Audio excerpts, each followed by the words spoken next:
Hey y'all, it's Sarah, the wine-loving bookworm. I know that I have been MIA for a while and I'm really sorry about that. Life happened, I had a really hard time getting back into this, but I have committed to myself to try to make this at least an every other week thing, if not a weekly thing. We will see how it goes. Okay, so let's jump right in with the wine. How many of y'all listen to Wine and Crime on podcasts? A lot of people aren't into podcasts. I love them. And they are one of my favorites. They're hilarious. They're three girls that grew up together in Minnesota. So funny. And true crime, which I'm a big fan of. So they've become huge, and now they have created their own wine line. Wine line, is that how you say that? I don't know. So I had to order it. God, sucker. I mean, marketing gets me every time, you know? Anyway. I ordered their wine, so we're gonna try this one tonight. Like, look how cute that label is. That's the three girls on it. Oh God, there's like dog hair on the bottom of it. That's embarrassing.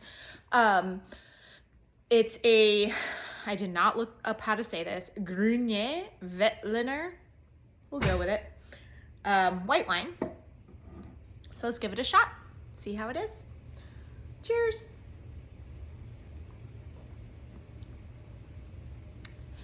That's good. I don't know what a Grunier Veltliner is supposed to taste like, but to me, wow, look at that lipstick right there. Look, it tastes like a Sauvignon Blanc. If you're not a fan, you won't like this, but I like Sauvignon Blancs. That's nice. That's like a good, crisp summer wine. Okay, so since I have been MIA so long, I'm doing kind of a quick like yay or nay on all the books I've read for you guys. So you can get, I've read a lot of books this year so far. I think I'm approaching 40 for the year so far. My goal was 51, so I think I'm gonna crush that. But anyway, I'm gonna talk first about my pretty much most favorite book of the year, and it's in my top books of all time at this point because it was amazing. It is called This Is How It Always Is, and it's by Lori Frankel. This book is about a family that has a bunch of boys, and the mom really wants a girl, and she prays so hard for a girl, and she gets another boy, and it's like, okay. But the boy turns out to be, you know, I don't know what the proper term is, but identifies as a girl and becomes transgendered. This book, I know that sounds like, oh, PC, liberal, like of the day kind of stuff. This book is like a dream. Like, it is so beautifully written. There's so much like magic in it almost. You just have to read it to understand it. It is one of my favorite books I have ever read at this point. Run out and pick up This Is How It Always Is by Lori Frankel. Amazing. You will not be disappointed. This book is amazing. Okay? Do it.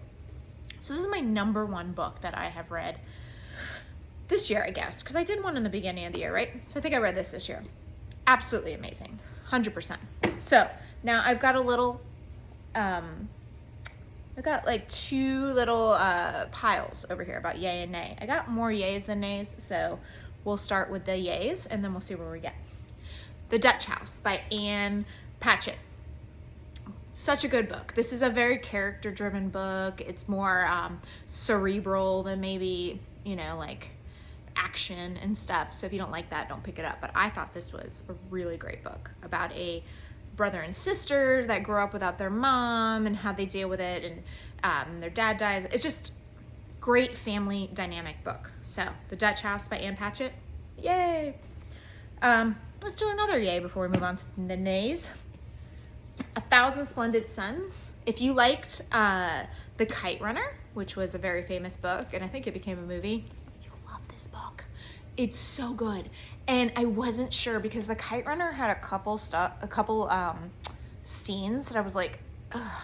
And if you've read it, you know what I mean. So I did not pick this up for a while, but my mom was like, can I read this? Because I had it sitting there, and I was like, yeah, sure. And she said, you have to read this.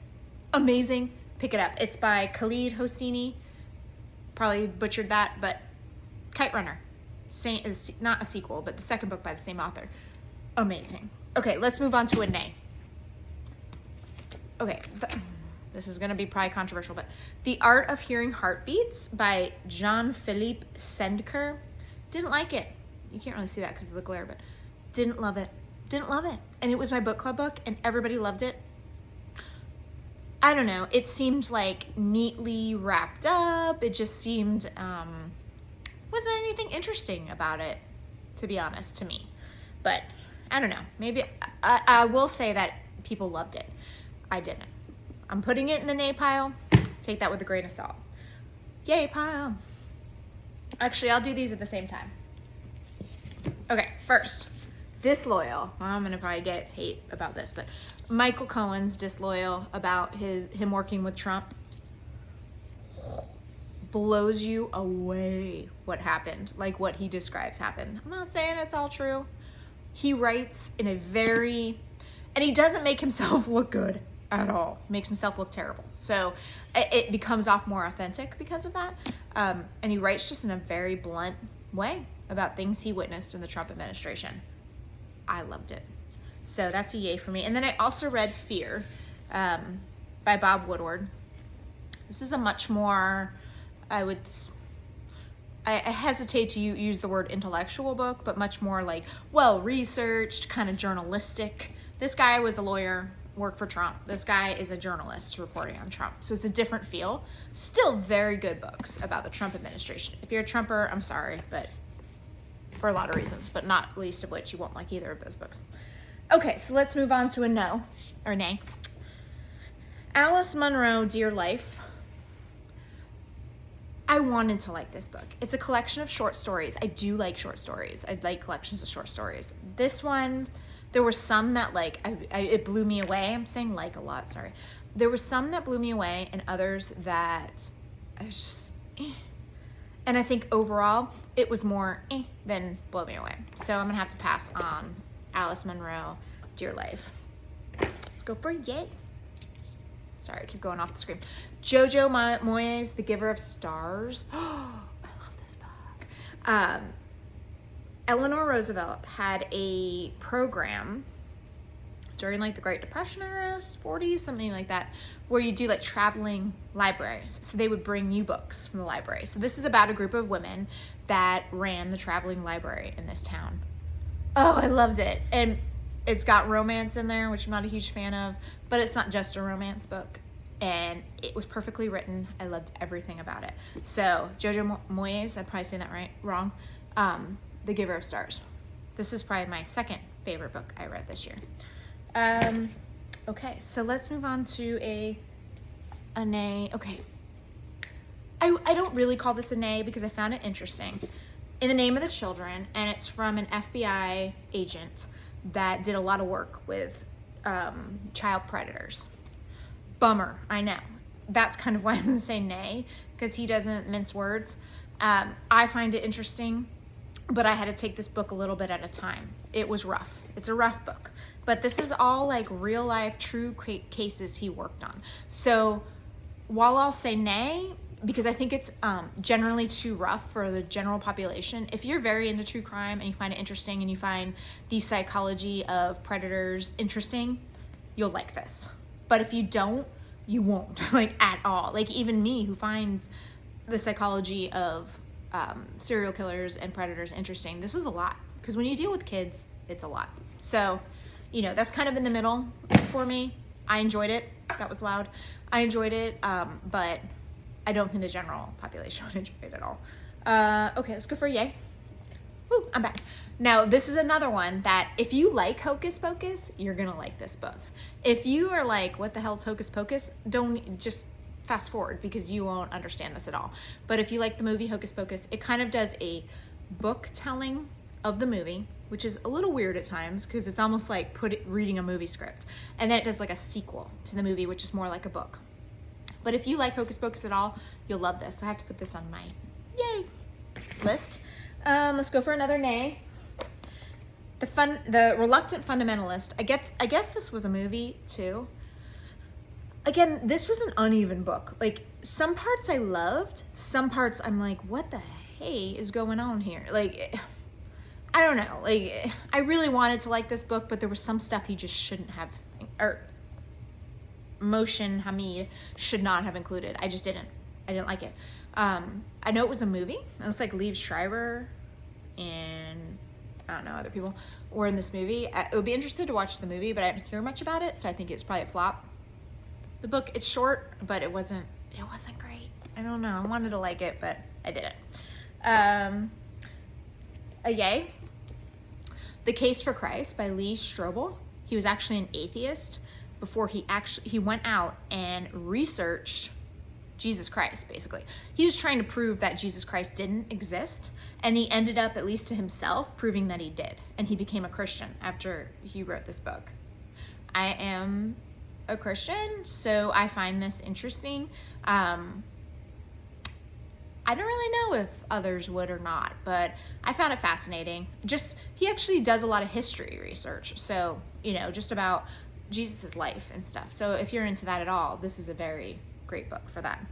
Okay, let's go for my last nay. Laura Bush's autobiography. I got this at the Goodwill. I'm not a big Bush fan, but I was like, I'll read it. I really liked it at first. I thought, wow, so interesting.